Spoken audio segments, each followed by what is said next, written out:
Just give it a few seconds. I'm going to try and see if I show up on YouTube.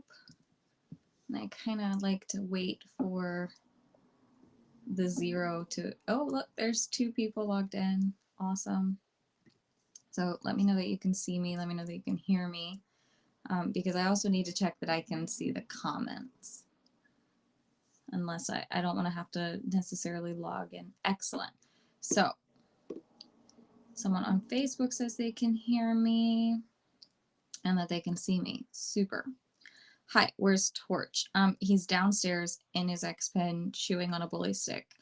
He got a nice walk in the woods this afternoon, so I left him downstairs. Because he needs some time. We need some time away from each other. And if you have a 6-month-old puppy, particularly a male puppy in your life, you understand. Okay, so people are here, people can hear me, people can see me. I just want to double check that I'm showing up on YouTube somewhere, just because I don't want anyone to be left behind. I got my Lemonade Conference swag in the mail today. It's very cute. Got myself a t-shirt and these cute little stickers. Because I like stickers. I like putting stickers on things. So we have these cute little stickers. There. Cute little stickers. So Lemonade Conference. Merch. It does show me live on YouTube, so excellent. Okay. Well, people are here. People found us, so seems like the little typo on the posters didn't ruin anyone's experience. I mean, mostly, thank you. Whoever says I have lovely hair, that's very nice of you. It's not often down, right? So thank you for noticing. So our little typo on the posters didn't throw anyone off too much. We are indeed, it is March 8th, and I'm still on the West Coast. So here we go. We are going to talk about why would you put more why and when and how and where and all of the things. I'm getting so distracted by the comments about my hair. You guys are so sweet. I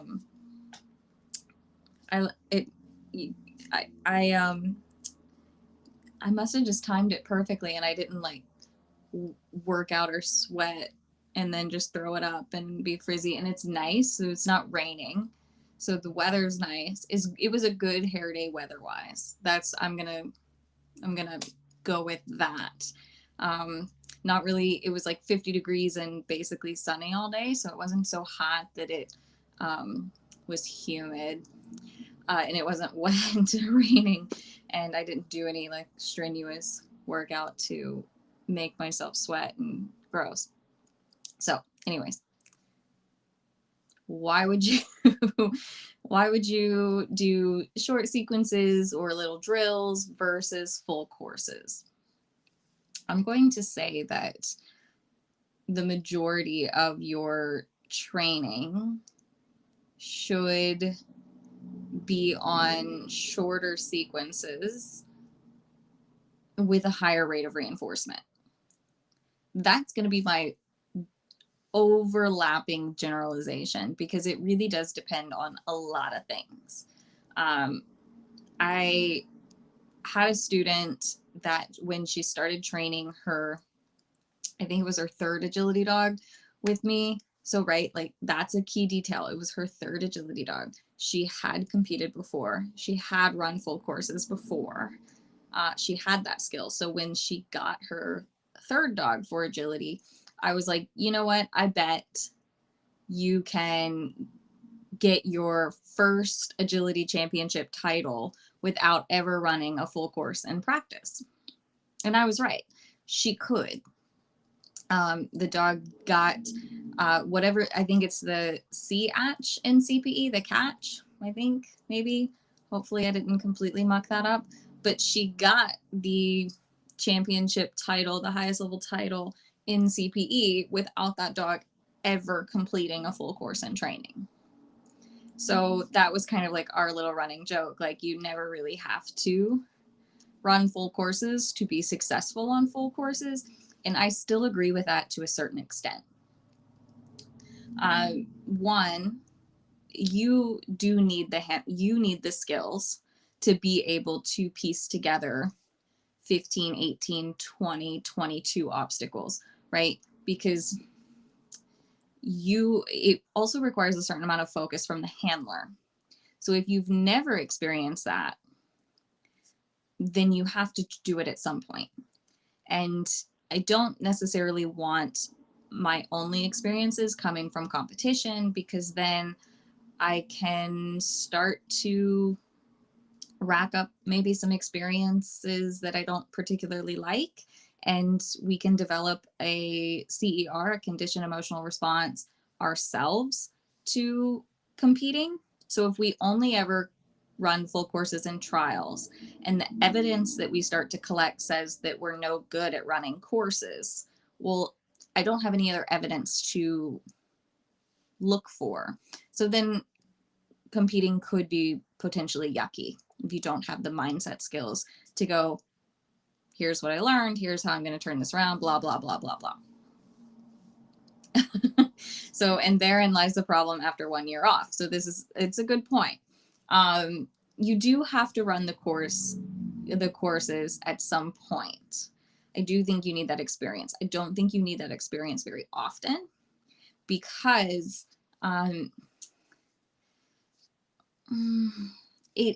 full courses, I kind of look at it as they are effort sessions. You're not going to be picture perfect precise on every full course every single time. Like picture perfect.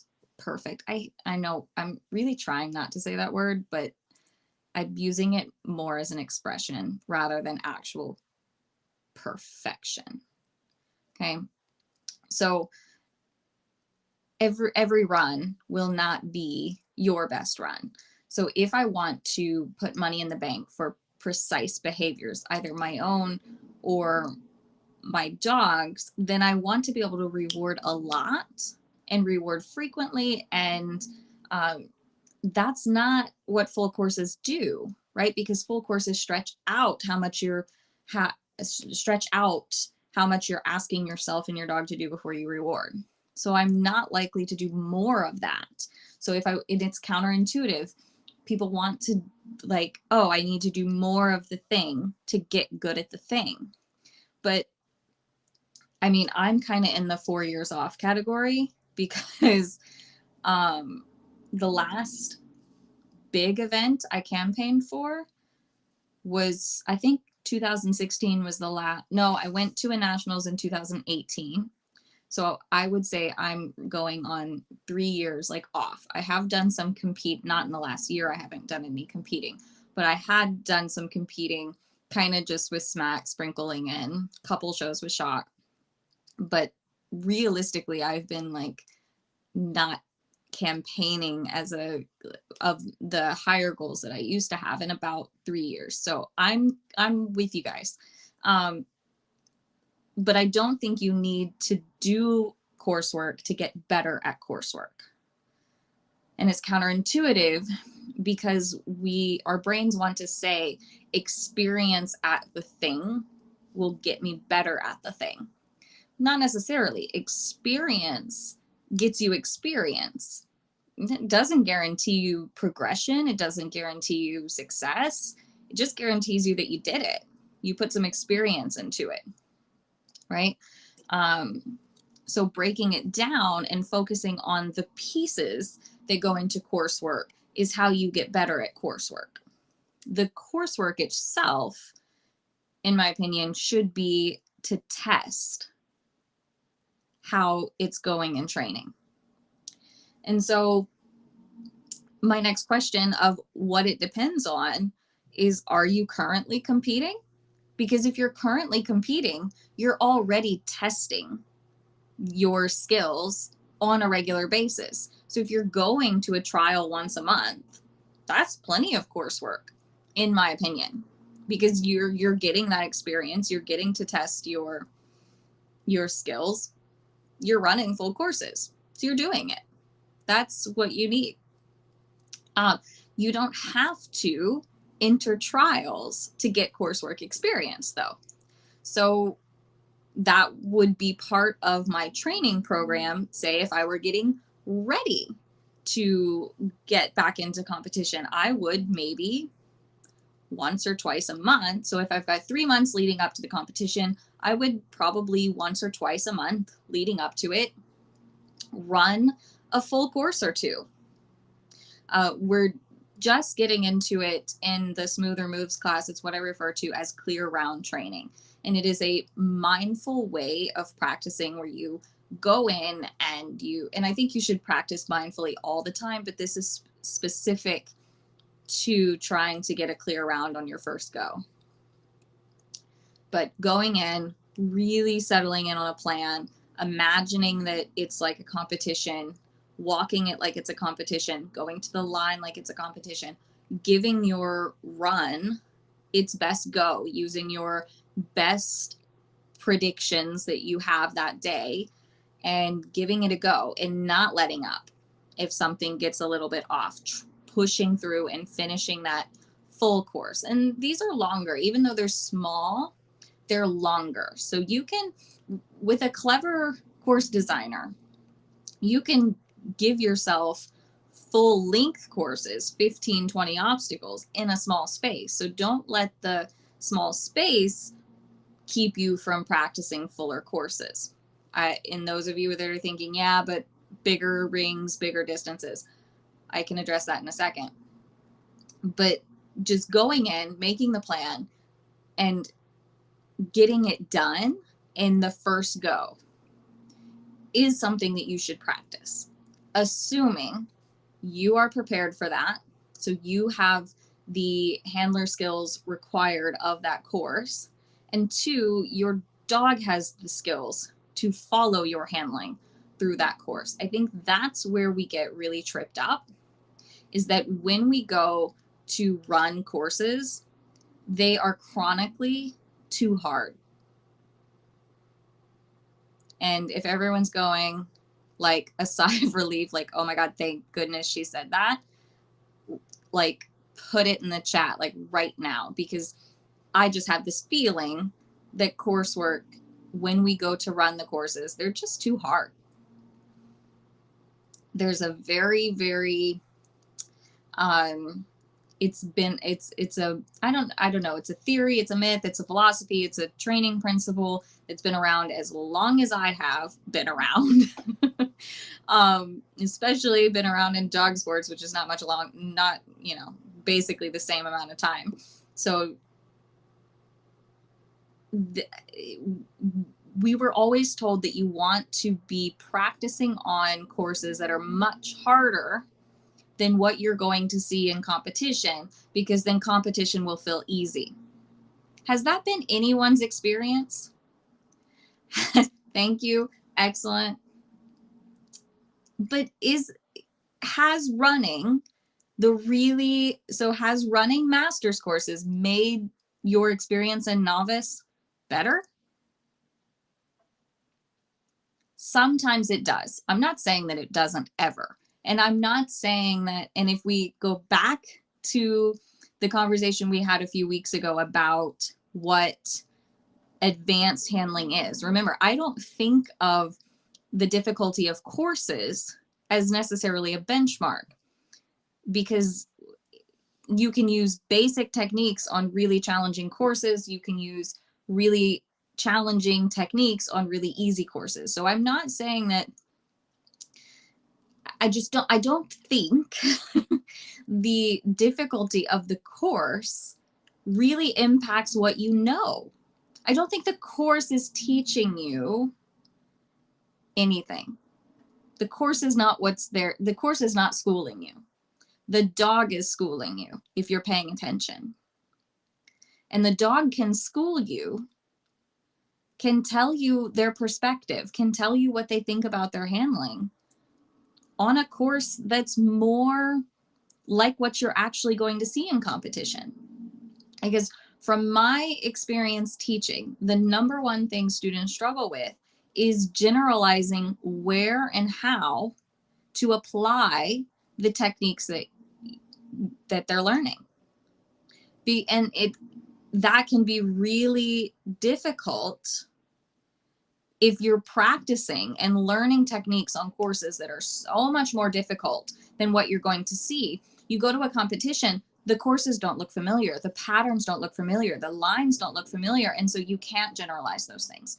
So your experience and training doesn't actually prepare you for what you're going to be experiencing in competition.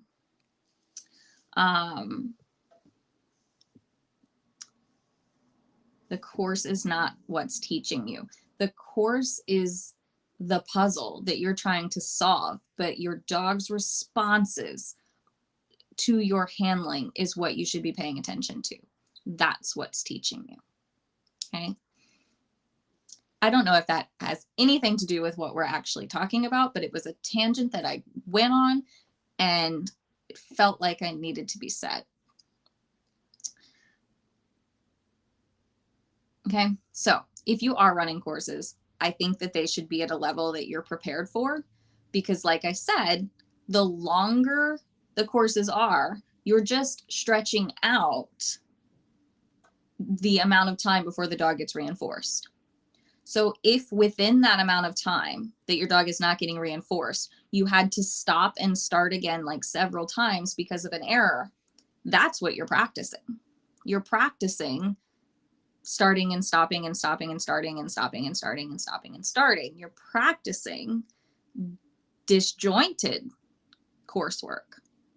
When I practice a course, it's because I want it to be badass. I want it to be seamless. I want it to be just as perfectly choreographed as it can be, because it's a performance. When I'm practicing, so think of it this way, if it's a dance, you practice the individual, I want to say techniques, but that's not, maybe it is that in dance. I'm not a dancer. Anyways, you would practice the individual things, then you would start to kind of piece them together and practice them, and then it's like this final rehearsal. That would be your walkthrough, and then the performance. You don't want the performance looking like training, right? All right. So it's just different. I think of coursework training as a completely different thing than handling training. And I even steps. Okay, thank you. I was like, it's not dance techniques. It's not that at all. Dance steps. Okay, thank you. I should really choose things that I know about before I start making an analogy. But that's the idea, is that when you, and handling needs to be broken into two things really, right? Because I can go down this road for days at a time. Handling needs to be broken down into your skills by yourself, and then adding the dog in, the dog's ability to follow the handling. But if the handling isn't there, the dog doesn't have anything to follow. And if you aren't sure if your handling is right, you don't know if the dog is following you or not. So there's human handling training, there's dog handling training, and then there's coursework. And the coursework, again, should be something that you are capable of doing. Okay. And then when I was taking my notes, I thought that someone would say, well, what about seminars? Like seminars, we tend to have like, and I do it too. I put out a course that we talk about. And even some of my group classes, I put out a course that we talk about, and then depending on what kind of training we're doing, we might break it into handling skills where it's one little bits of pieces at a time. And I might be like, all right, we've just trained this course. Do you want to put it all together? Do you want to give it a go? And sometimes the answer is yes. And sometimes the answer is no. And some students, I know when to not give them that option. And that is just based on, I always want to set my learners up for success. So if I think that they're ready to put the whole thing together because they've just trained it, then I give them that opportunity. And I also think that because of their learning history, they can handle it if something goes a little bit wonky. If I don't think that they can put it together, or I don't think they could handle it if it got a little wonky because they're new to me, they don't have the learning history that they should have yet, blah, blah, blah, blah, blah. We just don't give them that option. I might piece together half of it. So if we just did 1 through 5 and 6 through 10, I might go, do you want, and maybe we even trained 11 through 15. I go, do you want to put 1 through 10 together? We can start piecing together what is possible so that maybe your sequences in handling training can start to get longer and longer and longer. Get that experience with a high rate of reinforcement. But the competition, like coursework training, once a month at the most. If you're intending to compete, if you have no intentions of competing anytime soon, don't do it. Wait. Keep putting money in the bank for all those skills. Don't, like, there's no reason to put a whole routine together if you don't need it yet.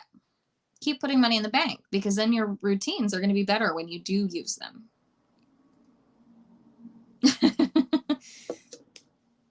Oh, when the world becomes more normal, get me a vaccine and I probably won't sleep like ever again. I'll just work because I want to do so many things. The same thing, and so classes and seminars and like that, I absolutely put out a course, but that's mostly because everyone is different. I want to be able to accommodate the whole group. I want to be able to challenge each team specifically. And sometimes I do say, okay, sometimes I do it at seminars. If it's a group that I know, I go, all right, you guys, you've had me here before. I know you guys. It's all good. Run the course. I want to see what you got. I can do that if there's a learning history. I don't really enjoy that in groups that I don't know. So if I'm presenting a seminar at a place for the first time, it's like not even a question. I don't know the people. I don't know how they're going to react to something like that. I don't know what their skill level is. I don't know anything. So we go straight into training. We just skip that bit. And I think the same way about my own training. There are certain times, like I'm itching to run a full course. So as soon as the field like gets really, really dry, we've got a few days of sun this week, maybe I'll build a full course and I'll just take everyone through it and I'll just try. Just see what happens. And then that course will dictate what my training is for like the next month. I'll look at what happened. I'll see, okay, I was out of position here. I need to be able to make adjustments here. I need to be able to send more there. Oh, that weave pull entry was a little bit tricky. I will take all the things that I didn't predict well or the things that surprised me, and that's what I will train on for the next month. And I did the same thing in competition. I think finally my students were starting to catch on. They would watch my runs, and if they saw a small mistake or a big mistake or anything that I wasn't sure about during my walkthrough or during the run, they could guarantee to see that sequence in the following week's lesson because that's how we learn. So when you go to a competition, you're practicing the coursework. Remember, it's not the course that's teaching you, it's the dog that's teaching you. So you go, you make your plan, you you analyze after the fact. You're like, okay, this went this way, this went that way. I expected this, I got this, blah, blah, blah, blah, blah. And then you build your training plan based on those errors. Okay. So you're always practicing what you need to be practicing. And you can build those things in very small pieces, and you just go from there. And I find that that's the best way for students to learn generalization of the techniques, because they're going, okay, so let's just say they just learned a German turn and they attempted to use it in a trial and it was a little bit wonky. They got it done, but they're not totally sure if that was an appropriate place to use it. So they circle that on the map. They bring it home. They bring the video home. They set it up. They run it again. They compare it to their video. They figure out, was it a timing issue, a position issue, some other mechanical issue, or was it just the wrong move for the sequence? And then if it was the wrong move for the sequence, you run that sequence until you have every possibility worked out. You have every solution for that puzzle solved, so that when you see something similar, the next competition, you're like, I know how to do this. But that means your practices need to mimic what you're competing on, right? And I had to learn that too, because when I started teaching, my courses were ridiculous. It was just so silly. And I didn't make them too easy. I will definitely say that as my classes progressed and people were with me a long time, I did have to make the courses more interesting, a little bit more challenging in subtle ways, like putting a trap obstacle a little bit closer to the line than it would be in reality, but the actual lines more similar to what the students were seeing in competition. So it was tricky in that if there was a tiny mistake in the mechanics, it would be obvious because the dog would go off course or the dog would get a refusal, but not so tricky that it didn't feel familiar. And I don't know how to teach that. It's course design, it's experience.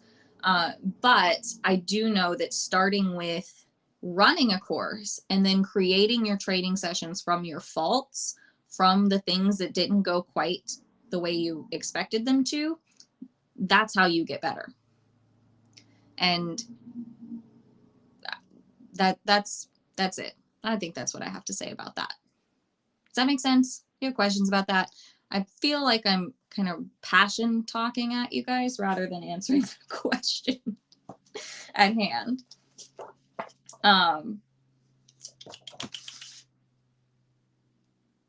Yeah, because I covered my notes. So now you have to ask questions. Or I just start rambling about how we need to be setting ourselves up for more success. Because I think the courses are too hard. You can also talk a little bit about like where you are and what you're preparing for. I think the majority of us are just trying to prepare for normal competition, maybe title up, maybe attend a nationals or a regional, something like this. But it does depend a little bit on what you are preparing for in terms of how I go for it, I guess. This was a question in the group about like when I am running courses or in competition, how do I know the difference between like, am I going for the win or running kind of conservatively? And we talked about periodization at some point on these chats, and it really, really does depend on where I'm at in that scheme of things. Because if I'm in that, like the main season where I'm trying to rack up the qualifications that I need to attend an event, I'm less likely to take risks. I'm still going to be true to my running style, which for me personally is pretty aggressive, pretty hard, trying to like go for it. So I'm never like, I don't feel like playing it safe is a thing in my head, but I'm not taking additional risks. I'm sticking to what I know works. Whereas if I'm like in a finals and I'm trying to win something big, if it's really important to me, I really need to put everything on the table, go all in, do everything I can to produce the best result, then I'm going to be taking a bit more risks in that case and see if it pays off. A couple of comments. It is amazing what happens to humans when we learn to expect to fail. It is, and it is a problem in agility. When I moved to Washington, I had a handful of students that were incredibly fragile just in communication. And it broke my heart. Like there's something, and I tried really hard to change just the culture between getting feedback and teaching and receiving feedback. So giving and getting, because how many times, I mean, same, I'm the exact same way and I'm trying to change it. But how many times have you finished a sequence or a course and before anything else, you're already rattling off the 6 things that you did wrong or that you could do better? Well, that's what so now we're going to go down the mindset tangent, because that's what you're rehearsing. If you go, yeah, I was a little bit late there, I was blah, blah, blah, blah. I was in his way there and I should have been sooner there. What you're rehearsing in your brain is that you are late, that you are in the way, and that you are not good enough. Instead of finishing a sequence and while you're rewarding your dog going, wow, wasn't he fantastic? Like, we stayed so connected during that one. And next time I'm going to be sure to be just a little bit more to the right so he can see the jump better. It's so much nicer to experience learning something when it's okay to make a mistake, when it's information, when you're able to pick out what you did well. It's a much better experience for everyone. There was one other thought I had on that, and goodbye. I'm sure it'll come back. But students are often surprised when it goes well, when it goes right, when you make it around the course. Like, oh my gosh, did that just happen? No way. Must have been a fluke. That's usually the first thing they say. Probably a fluke. I want you to be surprised when you get it wrong. I want that to be like, oh my God, I had no idea that was going to happen. When you make that shift, that's when you are allowing the dog to teach you things. Because when it's a genuine surprise that it's wrong, you get curious. You're like, I did not expect that. Tell me more. When you're not surprised that it went wrong, you're not curious about it. You don't try to get to the bottom of it. Right? But we don't do it the other way around. When we're surprised that it went right, we don't dig into that. We don't go, I wonder why it went right. We just say it was a fluke and we move on. So we need to flip that around and be surprised when we get it wrong and dig into it. Get curious about it. That's how we learn. More comments. I'm an adolescent, so we're still learning skills. Waiting for smooth moves this summer. Boom. It's going to be awesome.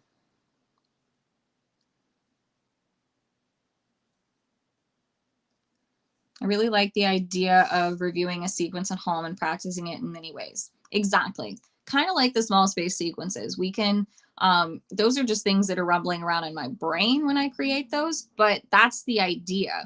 If I were currently competing, those small space sequences would be based off of those. Guaranteed. So watch this space if I ever, when I start competing again. Because whatever kind of makes me go, that's what will show up. That's what I will be practicing. That's what students should be practicing. Those things that you get curious about. Even if you didn't have a problem with them, but you saw other people having a problem and you go, I wonder what, if there's something to that. I wonder if there's more I can learn about that. The more pieces you have, the puzzles are easier to solve. If you've got a 1,000-piece puzzle that, fun fact, I found out that 1,000-piece puzzles are actually 1,008 pieces. The things you learn on TikTok.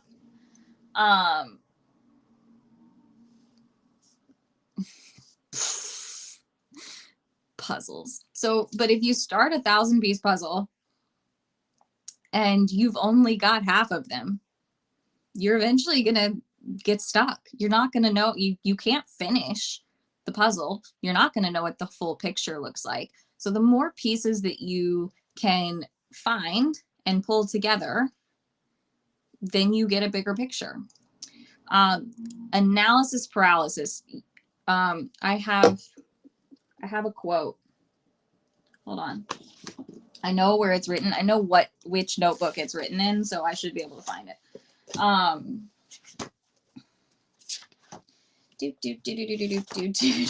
just don't know what page it's on in my notebooks. Analysis paralysis is a fear of something. All right. So this is not the quote, but this is the preface to the quote, right? Analysis paralysis is usually fear of failure. And that is so deep rooted in our culture, in our society, and just everything in our beings. We are afraid to fail. So the fear cycle is essentially fear causes inaction. Inaction causes you to never have those experiences. Inexperience leads you to the inability to do more. So it feeds itself. Paralysis analysis feeds itself as a fear of failure. And it just keeps going, because then if you feel unable to do it, well, you know, if you do it, you'll fail. And therefore the cycle starts over again. I guess that's not a quote, but inaction is the paralysis that you're talking about. And so inaction, not so the fear of failure that leads to your inaction causes paralysis, procrastination, and purposelessness. That's what I wrote down because I was reading a book on failure. So how do we avoid it? We have to take action. You have to do one thing to defy that paralysis, because good feelings follow good actions. I love how we started on training and we are just diving in to failure. Let's do it. Pull up a chair. Tell your friends. We're not talking about agility anymore. We're talking about failure. Good feelings follow good actions. You don't feel your way into doing something, right? Like, you know, when you've been avoiding something, you don't just wake up and go, you know what? I feel like doing that thing I've been avoiding. I just feel like doing it right now. That doesn't happen. But as soon as you start doing it, you're like, oh, this feels good. This is fine. I mean, we're not talking about doing our taxes here. We're talking about training our dogs. It's fine. It's fun. Can you tell what I'm avoiding?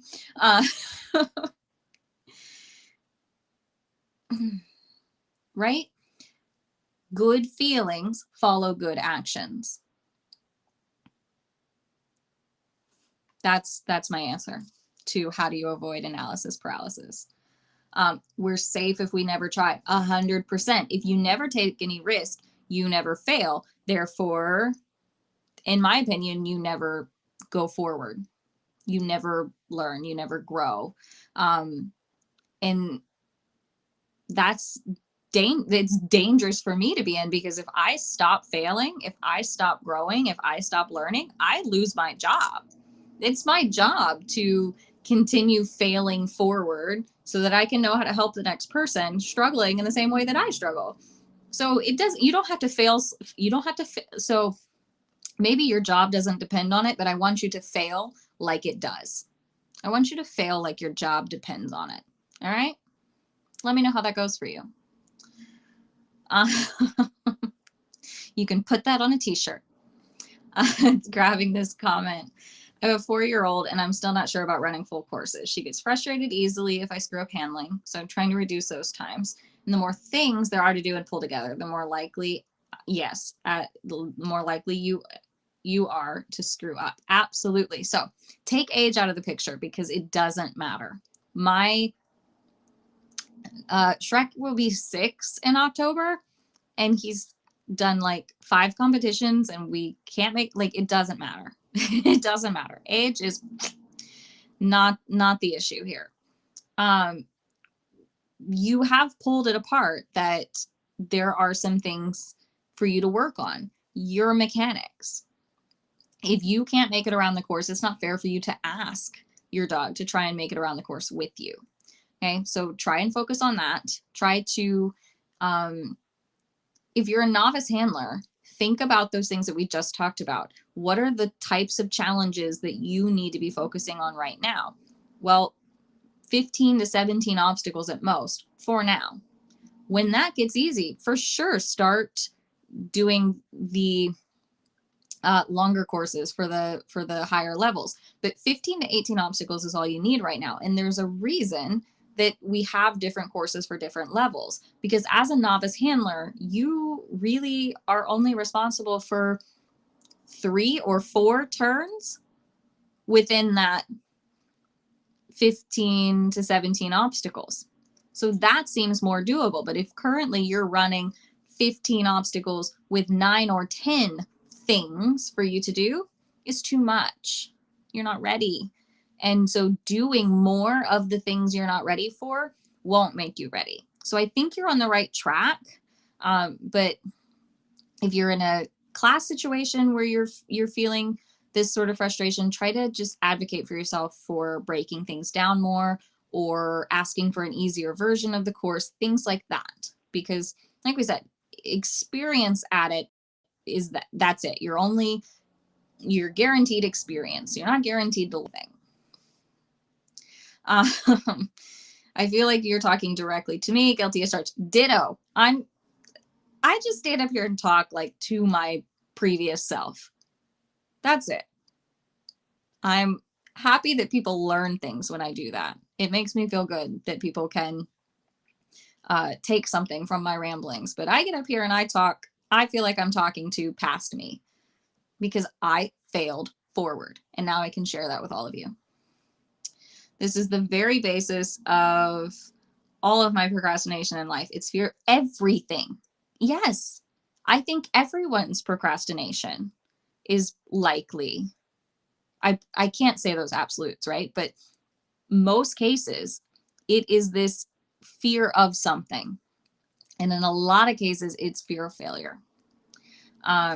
It's not like my favorite book, and I have some things that I kind of got pulled away from it. So I got about halfway through it and then I kind of put it down for about a week. But this is the book that I'm talking about reading on failure.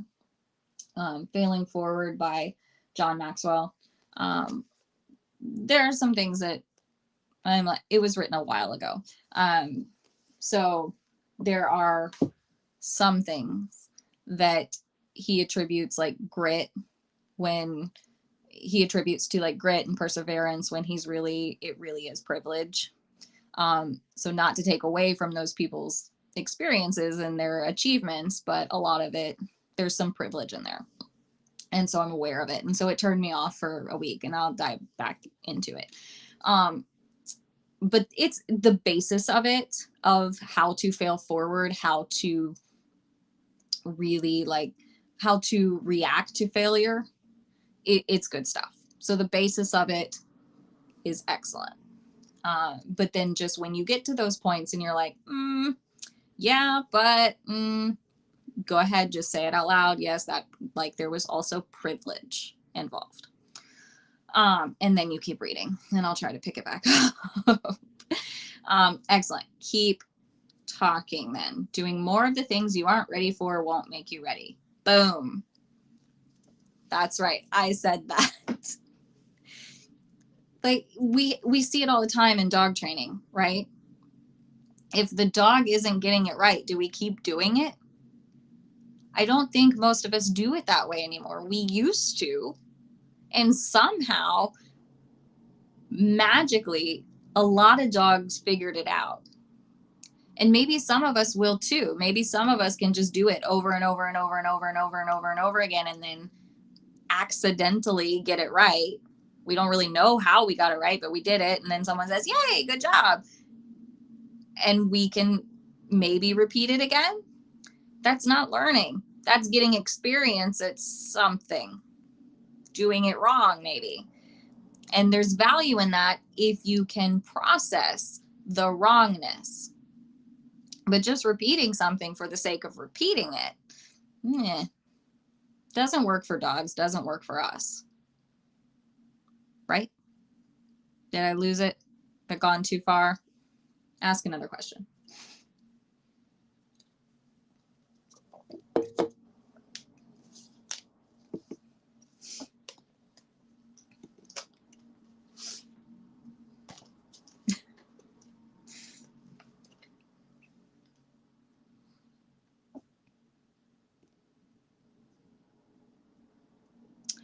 I want to keep going on this failure stream of,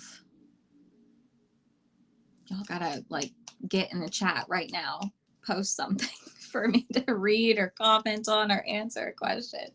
But this failure paralysis analysis, it's like maybe cheesy, but like it's the saying, you never lose, it's always win or learn. It's not wrong. Like, I don't think it needs to be like woohoo or anything. But if you are reacting to failure in a way that you are curious about, get curious about it, then it's not the end of the story. But if you make a mistake, you fail at something, you go, oh, well, guess I'm not any good at that. Then you're letting that be the end of the story. And therefore that's where you stay.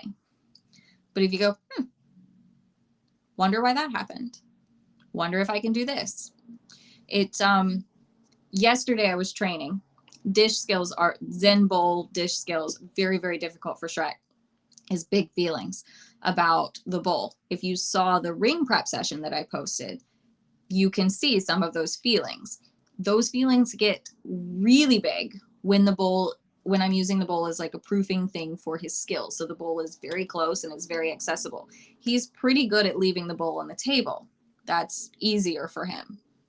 And I was trying to send him to a station and the bowl was next to the station. So like I'm standing, the station is over here and the bowl is right across from me, but on the other side of the station. He could choose to go to the station instead of the bowl. But instead of turning to face me by turning away from the bowl, he would always spin towards the bowl and then face me. So he would always turn towards the bowl to look at the bowl and then he would look at me. And I didn't like it. I don't want it. I want him to go directly to the station and turn directly to me. He should turn towards me. He should not turn away from me. I want him to turn away from the bowl. And in that moment, I tried a couple of things and it made it worse. He went to the bowl off cue. And I'm like, well, that's not going to work. So I turned the camera off. I'm going to have to think about this. I ended the session. And I think I have some ideas to go back and try maybe this evening or tomorrow. But it can't if I just stop. If I go, well, that didn't work. Guess I can't do that exercise. That's what happens. You go, well, I just won't train that. I won't use that skill. Well, that's where you stay then. Because then if I was in a class that, like, what if this was a class and I was following something And well, the next step requires that the dog goes to the station and turns towards the handler. And I quit. I didn't get curious about it. Now I can't progress. I'm just stuck. That's my story to fill some time. And we got some questions. Do you have thoughts about when the larger space in full courses presents particular challenges? It's okay. We can get back on topic, the original topic. It's fine. I do have thoughts. I do. Oh, and I wanted to get back to it anyway, so it's good. I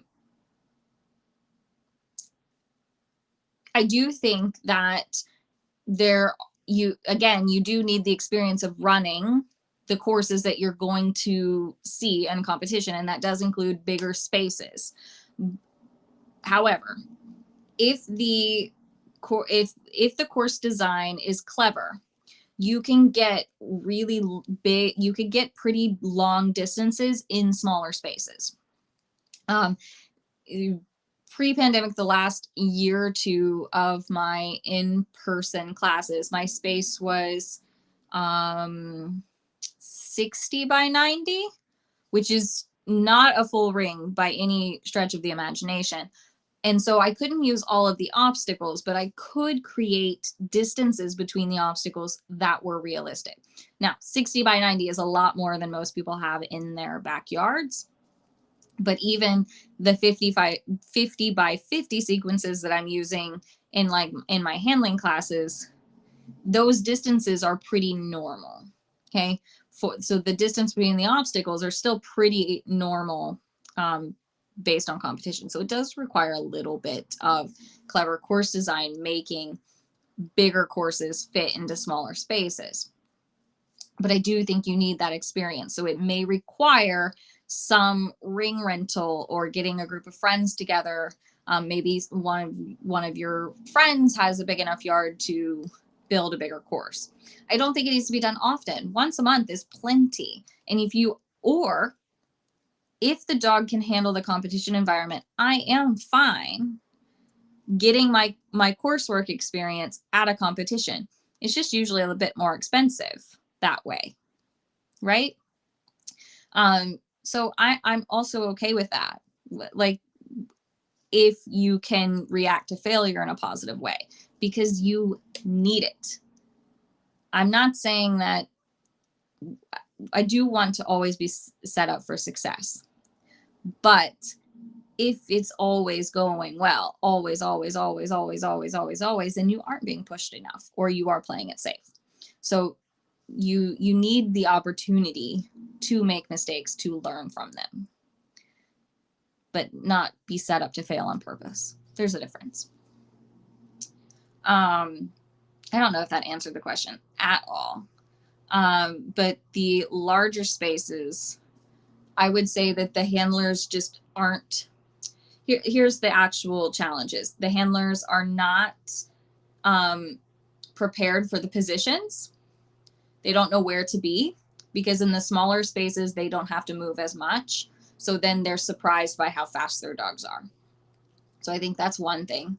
And then two, if the dogs have learned a lot of sequencing and the handlers have not been running a whole lot because it's smaller space and the handler didn't need to run, then when the handler does start running, the dog is like, poof, she's running, and the dog just loses their mind because there's now so much motion, and they had been practicing a lot with less motion. So those are the main things that I would think of. All right. About the dish, so what I want to do is I want to start the dish relative that it's a little bit closer to me. And I want to build that success that he can go to the station, and now the bowl will be near me. So he can turn towards me and the bowl. And I will not progress. And then I haven't decided if I'm going to move it out and around behind him or out and around in front of him. I'll experiment. But my criteria will be that he gets on the station and he immediately makes eye contact with me. If he looks at the bowl first, no dice. I cannot increase criteria if he looks at the bowl first. He has to be willing to mentally let go of the bowl before I make it harder, because that's why he's turning towards the bowl, because he's like perpetually afraid that some invisible thing is going to swoop in and take his bowl when I am like 10 feet from it. No one is going to touch that bowl. But that's what he's concerned about. That's what he can't mentally let go. So I need to build up a reinforcement history for him not checking the bowl, for him mentally letting go, and then I can start increasing the difficulty until he can run past it and turn away from it. That's what I'm going to try.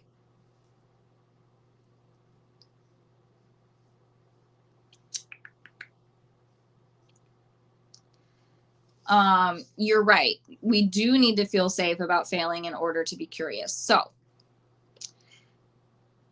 your reactions, though, are on you. And it totally helps if whomever you're training with is also supportive of your failure and reacts to your failure in a positive way, in a curious way, and helps kind of guide you in a curious fashion. It really helps. But if you don't have that support, you have to do a little bit more of the heavy lifting, but you can do it. And you can start with just focusing on the things that went well rather than the things that went wrong. And when you do discuss the things that went wrong, you get curious about them. Or you say, well, next time I'm going to. So that when you remember what went wrong, you remember doing it correctly. And so then you're at least rehearsing how to do it right. And then also going, I wonder why, and we can always put it from the dog's perspective. I wonder why my dog thought that was right. I wonder why she did that. I wonder why. I wonder why. And like I said, it's heavy lifting at first. Your brain will hurt. Your brain will be tired. But you got to do it because you can make yourself feel safe. It doesn't have to be on, like I said, it helps when you have someone there supporting you through failing forward. But first step is boom, just stop your thoughts, period. And also, if someone wants to come at you with everything that you just did wrong, you can stop them. They don't have to give that to you. Stop giving that to people, right? Just respond with everything that went right and they'll stop talking to you about everything you did wrong because they don't want to hear all the good stuff because they like spewing it or they realize what they're doing and they change. This is my experience at my day job as a medical student too. Yeah, I think it's everywhere. This is not unique to dog training or agility or everything. Very familiar. Excellent. Thanks for the reminder to be supportive. You're welcome. It has to happen. So if you're teaching, something goes wrong, try really, really hard to not tell them what they did wrong. They already know. Your student already knows they did it wrong. Tell them what they did right. Tell them how they're going to change, what they're going to change. And the very last thing that they should hear before they go and do it again is what they should be doing. And I am really, I catch myself all the time. I will say, and don't do, and boom, it happened to me just recently. I said, don't do that blind cross, and boom, the very next rep, they did the blind cross. Because the last thing they heard was, our brains don't hear don't. So the last thing the brain heard was do the blind cross. And so we have to try really, really hard to help them explore the failure in a way that produces the result next time. The same way that we do with the dogs. When they make a mistake, we act like it didn't exist. We just circle around. We ask them again. If they make the mistake again, we just ask them in a different way, right? We change some tiny little thing in how we ask them, and they go, oh, yeah, I know that. Do the same things for your people. Just ask them in a different way. Okay, so be supportive of failure. Everyone needs it. And that's how we break this paralysis analysis, perfectionism business. And also, when you run courses, use your failures, since we love them, good F word, use your failures to determine your training plans going forward. Yeah. Boom. I wish failing forward was my thing and not just the title of this book. But that's what it is. And it's genius. Fail forward.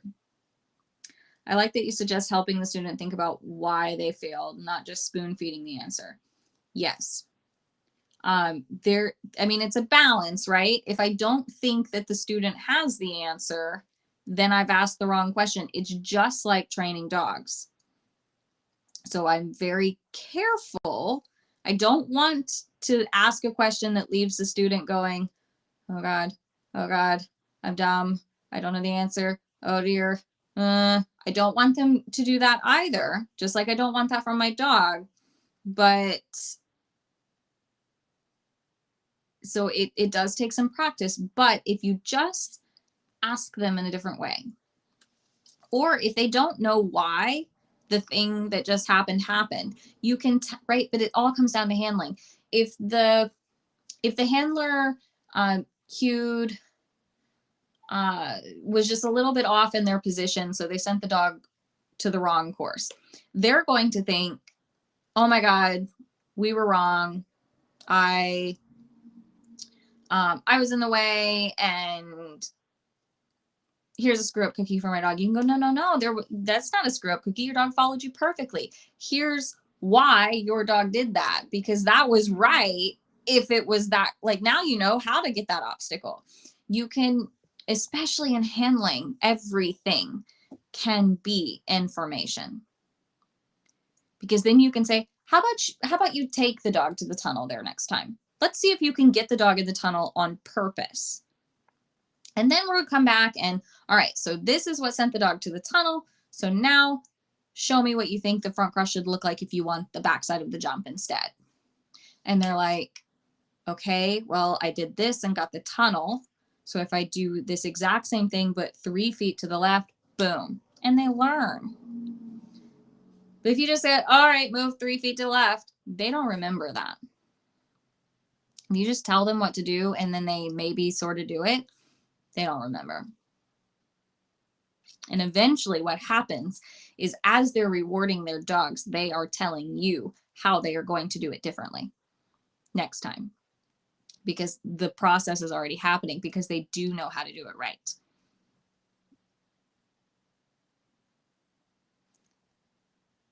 And that was yet another tangent.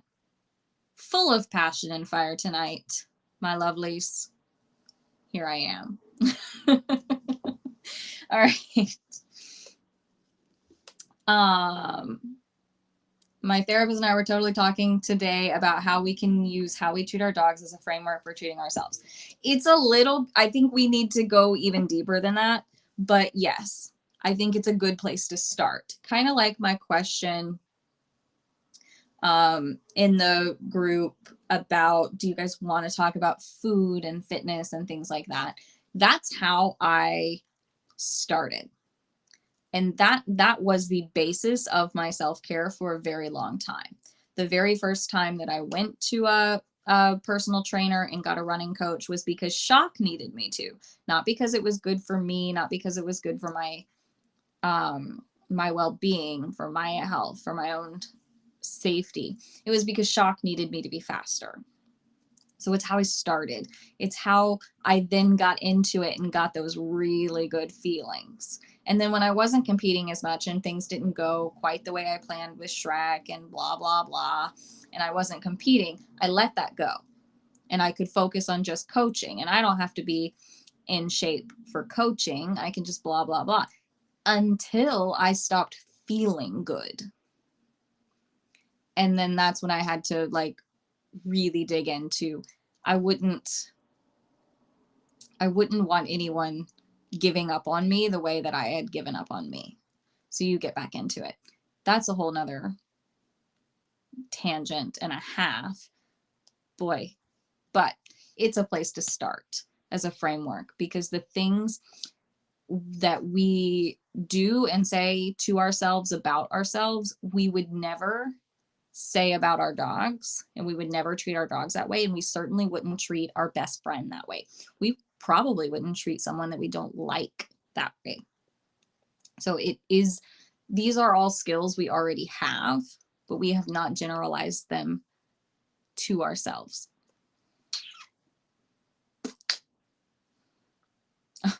Awesome. All right. Anything else before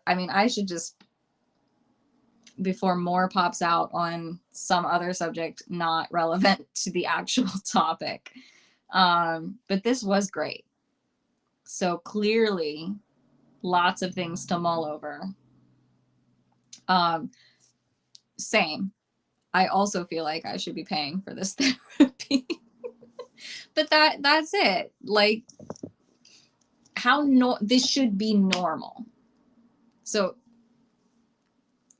final tangent, potentially, a conversation about your well-being and your health and your safety and your thriving through life should be normal. It should be a conversation that we should be able to have, not have to pay several $100s an hour or go through insurance, right? We should just be able to have that conversation. It should be normal, not therapy, just normal. Okay. All right. Excellent. Those are my thoughts. Those are my ideas. Those are my warm, fuzzy feelings. And thank you all for coming. I have zero clue. I know I planned a live for next week, but I don't know what it is. Sheila does all that for me now. She's amazing. So we're going to double check the time and the date on those, though, before they get posted. Awesome. Thank you guys for coming and sharing your thoughts and questions for me. Oh my gosh, my view is amazeballs. Like, it's so pretty out there. Especially as it gets more into the summer, I'll be sure to have my window open because wow, you'll love it. Awesome. Okay. Good night. Thank you for your questions and your comments and your discussion. And I'll make sure, like, I'll drop the title of that book in the group again because it's a good one. And I'll see you guys later. Bye.